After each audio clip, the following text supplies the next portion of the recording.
నంద్యాల జిల్లా నందికొట్కూరు నియోజకవర్గంలోని శ్రీశైలం నింటి ముప్పు నిర్వాసితులే రీలే నిరాహార దీక్ష 107వ రోజుకు చేరుకుంది. ఇక ఈ కార్యక్రమానికి బీసీవై అధ్యక్షుడు బోడే రామచంద్ర యాదవ్ మద్దతు తెలిపి నిర్వాసితుల సమస్యలను పరిష్కరించాలని ప్రభుత్వాన్ని డిమాండ్ చేశారు. ఇంకా 674 మందికి ఉద్యోగ అవకాశాలు కల్పించకపోవడంపై విమర్శించారు. భర్తలను కోల్పోయిన మహిళలకు సహాయం ప్రకటించారు. లక్షల ఎకరాలకు నీళ్లు అందిస్తూ కోట్ల మందికి తాగునీరు అందిస్తున్న ప్రాజెక్టు సుమారు 45 సంవత్సరాల క్రితం పూర్తయిన ప్రాజెక్టు. సంవత్సరాలైనా ఇప్పటి వరకు ప్రభుత్వాలు న్యాయం చేయలేకపోవడము చాలా సిగ్గుతో తలదించుకోవాల్సిన విషయము.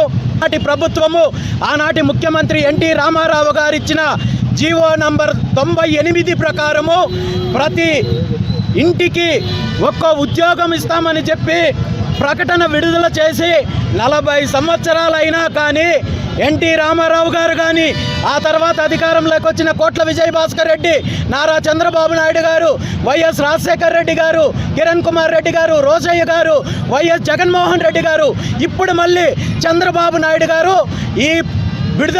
ఈ జీవో విడుదలైన తర్వాత 4 సార్లు ముఖ్యమంత్రిగా చేసినప్పటికీ కూడా వారికి న్యాయం చేయలేదని 20 లక్షల ఉద్యోగాలు ఇస్తామని చెప్పి తప్పుడు హామీలు ఇవ్వడం కాదు, మీ తాత ఇచ్చిన జీవోని దీన్ని నిలబెట్టాల్సిన బాధ్యత మీకుందని చెప్పి తెలియజేస్తూ ప్రభుత్వాన్ని వెంటనే వారి డిమాండ్లను